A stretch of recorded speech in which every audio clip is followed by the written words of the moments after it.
नमस्कार दोस्तों, मैं हूं संतोष पाठक और आप लोग देखना शुरू कर चुके हैं Santosh Pathak official YouTube platform. Supreme court के मुख्य न्यायाधीश chief justice of India justice Suryakant को भी गुस्सा आता है और वो नाराज हो गए। उनको गुस्सा आ गया और उसके बाद वो तल्ख और सख्त शब्दों में चेतावनी देते हुए नजर आते हैं। लेकिन इसके साथ ही एक बड़ा सवाल जो उठकर निकलकर सामने खड़ा हो जाता है कि आखिर सुप्रीम कोर्ट को इन मुद्दों पर ही गुस्सा क्यों आता है, और जब गुस्सा आ ही जाता है, जब वो नाराज हो ही जाते हैं, जब उनके शब्दों में तल्खी आ ही जाती है, तो फिर वो कार्रवाई करते हुए नजर क्यों नहीं आते। जी हाँ, एक बड़ा सवाल पूरे सम्मान के साथ न्यायपालिका को लेकर, सुप्रीम कोर्ट के मुख्य न्यायाधीश को लेकर, सुप्रीम कोर्ट के मुख्य न्यायाधीश chief justice of India justice Suryakant की नाराजगी को लेकर ये बड़ी खबर लेकर मैं आपके सामने आया हूं। और इस बड़ी खबर की शुरुआत करने से पहले आपसे एक अपील करना चाहूंगा, आपसे एक आग्रह भी करना चाहूंगा। अगर आपने अभी तक संतोष पाठक ऑफिशियल यूट्यूब प्लेटफॉर्म को सब्सक्राइब नहीं किया है तो आगे बढ़िए, हमारे वीडियो देखिए, पसंद आए तो ही लाइक कीजिए, और जब वीडियो पसंद आ जाए, आपने लाइक कर दिया, तो कमेंट करके हमें अपने विचारों से अवगत जरूर कराइएगा। और इसके साथ ही हमारे यूट्यूब मंच को सब्सक्राइब भी कर लीजिएगा। और चूंकि ये मामला बहुत गंभीर है दोस्तों, इसलिए अपने तमाम दर्शकों से मैं ये अपील और आग्रह जरूर करूंगा कि आप कमेंट करके अपने विचारों को जरूर हम तक पहुंचाइए, ताकि ये विचार देश दुनिया के लोगों को पता लग सके। और अब आते हैं एक खबर पर, यानी सुप्रीम कोर्ट के मुख्य न्यायाधीश जस्टिस सूर्यकांत साहब कह रहे हैं कि चाहे कोई भी हो, हम किसी को भी न्यायपालिका को बदनाम करने की इजाजत नहीं देंगे। और एक बड़ा मामला सुप्रीम कोर्ट के मुख्य न्यायाधीश ने अपने हाथ में ले लिया। लेकिन यहाँ एक दो सवाल जो उठकर निकल कर सामने आते हैं कि जब हम संविधान के तमाम अंगों के अंदर जो बुराइयां आ गई है, अगर उस पर चर्चा कर सकते हैं, अगर हम केंद्र की सरकार को, प्रधानमंत्री नरेंद्र मोदी यानी कार्यपालिका के मुखिया जो कि केंद्र में प्रधानमंत्री होते हैं, राज्यों में मुख्यमंत्री होते हैं, अगर हम विधायिका यानी संसद, सांसदों, विधानसभा विधायकों के रवैये पर सवाल खड़े कर सकते हैं, यहाँ तक कि लोकतंत्र के चौथे स्तंभ, हालांकि जिनको कोई संवैधानिक मान्यता नहीं दी गई है, मीडिया पर भी सवाल खड़े कर सकते हैं, तो फिर सुप्रीम कोर्ट पर, या यूं कहूं कि देश की अदालतों पर, न्यायपालिका में जो भ्रष्टाचार आ गया है, उस पर हम लोग चर्चा क्यों नहीं कर सकते। वो जो नोट, जले हुए नोटों की बरामदगी वाले जज साहब याद है? आप इस देश के किसी भी लोअर कोर्ट में चले जाइए, वहां किस तरह से क्या होता है, खुलेआम सब कुछ होता है, उसमें कहीं कोई कहने की जरूरत नहीं होती। मैं तो सिर्फ इतना ही आग्रह करूंगा देश के मुख्य न्यायाधीश से कि जब ये मामला आपके सामने आ ही गया है, तो विस्तार से इसकी सुनवाई कीजिए, एक एक अदालत के लिए गाइडलाइन तय कीजिए। और हाँ, अगर कोई जानबूझकर आपको बदनाम करने की या न्यायपालिका को बदनाम करने की कोशिश करता है, तो उसके खिलाफ सख्त से सख्त कार्रवाई जरूर कीजिए। इसमें कोई आपत्ति नहीं है, कोई दो राय नहीं है।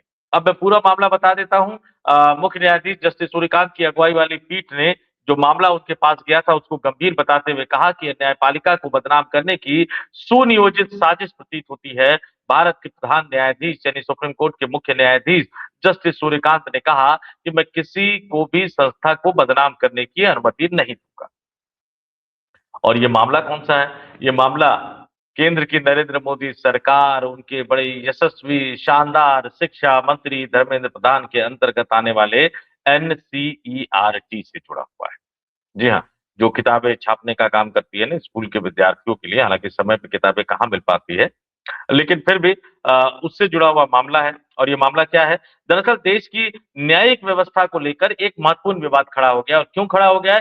क्योंकि एनसीईआरटी की 8वीं कक्षा की, जी हाँ, 8th क्लास की सामाजिक विज्ञान यानी सोशल साइंस की जो नई पाठ्य पुस्तक, जो नई किताब आई है, उसमें न्यायपालिका के सामने मौजूद चुनौतियों के रूप में भ्रष्टाचार, लंबित मुकदमों की बड़ी संख्या और न्यायाधीशों की कमी का उल्लेख किया गया। इस विषय पर उच्चतम न्यायालय ने गंभीर आपत्ति जताते हुए स्वतः इसका संज्ञान लिया और कहा कि न्यायपालिका की छवि को धूमिल करने की इजाजत किसी को नहीं दी जा सकती। और मुख्य न्यायाधीश जस्टिस सूर्यकांत की अगुवाई वाली पीठ ने इस प्रकरण को गंभीर बताते हुए क्या कहा, जरा ध्यान से सुनिए। उन्होंने कहा कि ऐसा लगता है कि यह न्यायपालिका को बदनाम करने की एक सुनियोजित साजिश है। जस्टिस सूर्यकांत ने कहा, एक विस्तार से अब मैं बता देता हूं, कि मैं किसी को भी संस्था को बदनाम करने की अनुमति नहीं दूंगा, कानून अपना काम करेगा। उन्होंने आगे कहा कि संस्था के प्रमुख के रूप में मैंने अपना कर्तव्य निभाया है और संज्ञान लिया है, यह एक सोचा समझा कदम प्रतीत होता है, मैं ज्यादा कुछ नहीं कहूंगा। प्रधान न्यायाधीश ने कहा, कृपया कुछ दिनों तक प्रतीक्षा करें। अधिवक्ता और न्यायाधीश सभी परेशान हैं, सभी उच्च न्यायालय के न्यायाधीश परेशान हैं। मैं इस मामले को स्वतः संज्ञान के तहत लूंगा। मैं किसी को भी संस्था को बदनाम करने की अनुमति नहीं दूंगा। कानून अपना काम करेगा। वहीं न्यायमूर्ति जयमाला बागची ने कहा कि यह पुस्तक संविधान की मूल संरचना के विरुद्ध प्रतीत होती है। एक एक बात को गौर कीजिएगा। एनसीईआरटी की 8th क्लास की सामाजिक विज्ञान की पुस्तक में जो कुछ लिखा गया है न्यायपालिका को लेकर, उससे जो है वो अधिवक्ता भी परेशान है, जज भी परेशान है, सभी हाई कोर्ट के जज भी परेशान है। वाकई ये बहुत बड़ी राष्ट्रीय समस्या एक तरह से बन गई है। और थोड़ा सा विस्तार से भी इसको आगे बता देता हूं कि जो सुप्रीम कोर्ट के सीनियर एडवोकेट है कपिल सिब्बल, अभिषेक मनु सिंघवी और मुकुल रोहतगी ने इस मामले को सुप्रीम कोर्ट के चीफ जस्टिस के सामने उठाया था, मुख्य न्यायाधीश के सामने उठाया था। इन्होंने कहा कि जब देश की जनता का इस संस्था पर सबसे अधिक भरोसा है, तब स्कूली बच्चों को न्यायपालिका में भ्रष्टाचार के बारे में पढ़ाना आपत्तिजनक है। उनका यह भी तर्क था कि पाठ्य पुस्तक में राजनीति, नौकरशाही या कारोबार में भ्रष्टाचार का उल्लेख नहीं है और केवल सिर्फ न्यायपालिका को निशाना बनाया गया है। ये तर्क तो मुझे जायज कि भैया जब भ्रष्टाचार का जिक्र करना था तो पॉलिटिशियन के बारे में भी कर देते, ब्यूरोक्रेसी के बारे में भी कर देते, राजनीति और नौकरशाही पूरी तरह से एक तरह से भ्रष्ट हो चुकी है, बिजनेस के बारे में भी कर देते। भैया यहाँ तो प्रधानमंत्री मोदी के करीबी मित्रों को लेकर तो कई मामलों में उनका नाम आ रहा है, अमेरिका तक में एफआईआर दर्ज हो गई तो उनका भी उल्लेख कर देते। सिर्फ जज साहब की पोल क्यों खोली आपने, सिर्फ और सिर्फ जुडिशरी के बारे में क्यों लिखा आपने? यहाँ तो मैं इस तर्क से सहमत हूँ।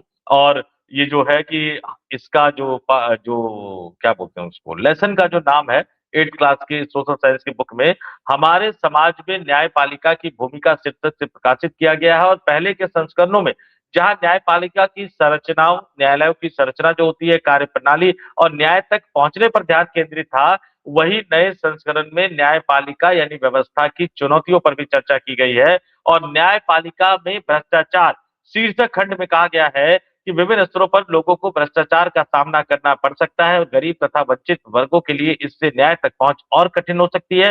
पुस्तक में यह भी उल्लेख किया गया है कि राज्य और केंद्र स्तर पर पारदर्शिता बढ़ाने तथा तकनीक के उपयोग से सुधार के प्रयास किए जा रहे हैं। इतना ही नहीं, पुस्तक में न्यायालयों में जो लंबित मुकदमे हैं उनके आंकड़े भी पेश किए गए। इसमें बताया गया है कि उच्चतम न्यायालय में लगभग 81,000 मामले लंबित है, उच्च न्यायालय में लगभग 62.4 लाख और जिला तथा अधीनस्थ न्यायालयों में करीब 4.7 करोड़ मामले लंबित है। ये आंकड़े न्यायपालिका पर बढ़ते बोझ को दर्शाते हैं। पुस्तक में केंद्रीकृत लोक शिकायत निवारण निगरानी प्रणाली के जरिए प्राप्त शिकायतों का भी उल्लेख है और बताया गया है कि 2017 से 2021 के बीच 1600 से अधिक शिकायतें दर्ज की गई है। नई पुस्तक के न्यायपालिका में भ्रष्टाचार के खंड में कहा गया है कि न्यायाधीश एक आचार संहिता से बंधे होते हैं जो न केवल अदालत में उनके व्यवहार को नियंत्रित करती है बल्कि अदालत के बाहर उनके आचरण को भी नियंत्रित करती है। इस अध्याय में भारत के पूर्व प्रधान न्यायाधीश यानी मुख्य न्यायाधीश जस्टिस बी आर गवई का कथन भी शामिल किया गया है, जिसमें उन्होंने कहा था कि न्यायपालिका के भीतर भ्रष्टाचार और कदाचार की घटनाएं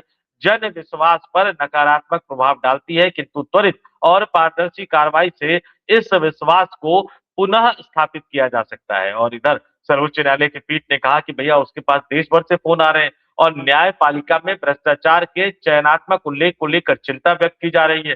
पीठ ने यह संकेत दिया सुनवाई के दौरान कि इस विषय पर विस्तृत सुनवाई की जाएगी और हम भी यही कहेंगे जज साहब इस विषय पर विस्तृत सुनवाई कीजिए, लेकिन आप सिर्फ इस पर गौर मत कीजिए कि सिर्फ न्यायपालिका को ही एक तरह से न्यायपालिका में भ्रष्टाचार के मामले को प्रमुखता से बताया गया है। आप ये आदेश जरूर एनसीईआरटी को दे सकते हैं कि भैया पॉलिटिक्स में जो भ्रष्टाचार है, ब्यूरोक्रेसी में जो भ्रष्टाचार है, व्यापार उद्योग क्षेत्र में जो भ्रष्टाचार है, उन सबका जिक्र उसमें डाल दीजिए। 8वीं क्लास के बच्चों को ये पढ़ाया जाना बहुत जरूरी है, लेकिन आप इस बात पर भी जोर दीजिए और देश की जनता को आश्वस्त कीजिए कि न्यायपालिका में भ्रष्टाचार नहीं, या हम इसको यूं मान लें कि न्यायपालिका में भ्रष्टाचार पर चर्चा नहीं की जा सकती। आखिर आप चाहते क्या हैं, ये जरूर एनसीईआरटी को भी बताइए, केंद्रीय शिक्षा मंत्री धर्मेंद्र प्रधान को भी बताइए, केंद्र के प्रधानमंत्री नरेंद्र मोदी को भी बताइए। पुरजोर शब्दों में जो नाराजगी आपने जताई है, उसी नाराजगी और तल्ख शब्दों में